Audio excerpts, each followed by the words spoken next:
আমি আপনাদেরকে একটি চমৎকার জিনিস দেখাবো, যা দেখে আপনারা আশ্চর্য হবেন। তাছাড়া ডিজিটাল যুগে আশ্চর্য হওয়ার কিছু নয়, যদিও এটি অনেকের কাছে আশ্চর্য বিষয়। এই হচ্ছে digital fan, BLDC Atomberg fan. আর যেটি প্রথমে দেখালাম ওটি গুগল মিনি হোম। এটি পুরোপুরি ইন্টারনেটের সঙ্গে কানেক্টেড রয়েছে দুটোই। তো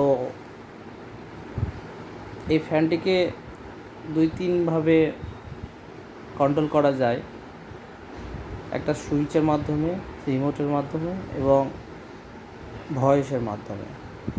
তো আপনারা সুইচ, রিমোট দুটোই দেখেছেন, তাতে কোনো আশ্চর্যের বিষয় নাই। ভয়েসের মাধ্যমটা হচ্ছে আশ্চর্য বিষয় মনে হচ্ছে। তো চলুন দেখা যাক। আমি গুগল মিনি হোমকে বলবো, তার সঙ্গে সঙ্গে কন্ট্রোল করবে। ওকে গুগল, অ্যাটম ফ্যান বন্ধ করো।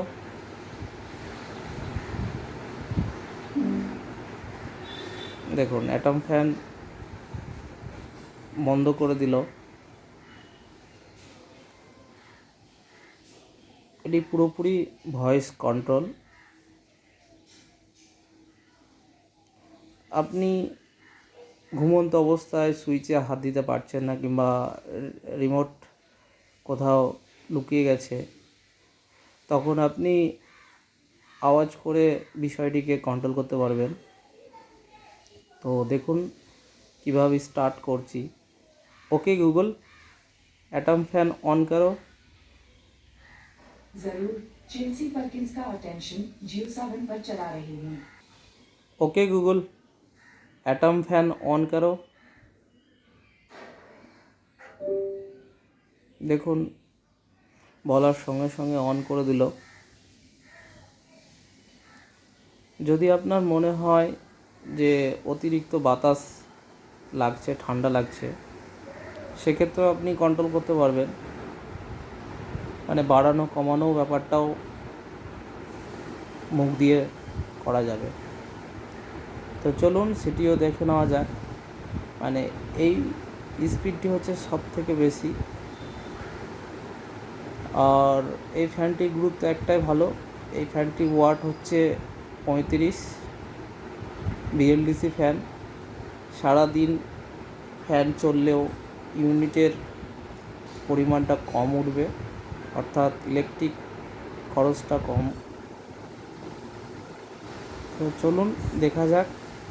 ওকে গুগল, एटम फैन की स्पीड कम करो।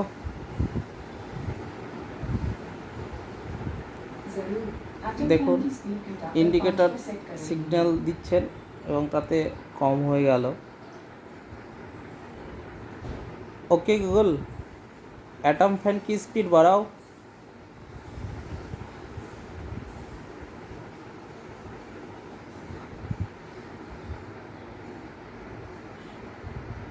ओके गूगल, एटम फैन की स्पीड तेज करो। ओके, एटम फैन की स्पीड बढ़ाकर 6 पर सेट कर रही हूँ। আপনারা সবটাই শুনতে পেলেন, বাড়ানো কমানো বিষয়টি। কখনো কখনো ভয়েস কন্ট্রোল তো মিসিং হয়ে যায় আওয়াজটা ক্যাপচার করতে, সেক্ষেত্রে ডিস্টার্ব হয়। সুতরাং আমি আমার রুমটিকে ডিজিটাল বানিয়েছি, আমাকে খুব ভালো লাগে। কখনো গুগলের সঙ্গে খেলাপি, কখনো ইন্টারনেট নিয়ে, এই সব আর কি।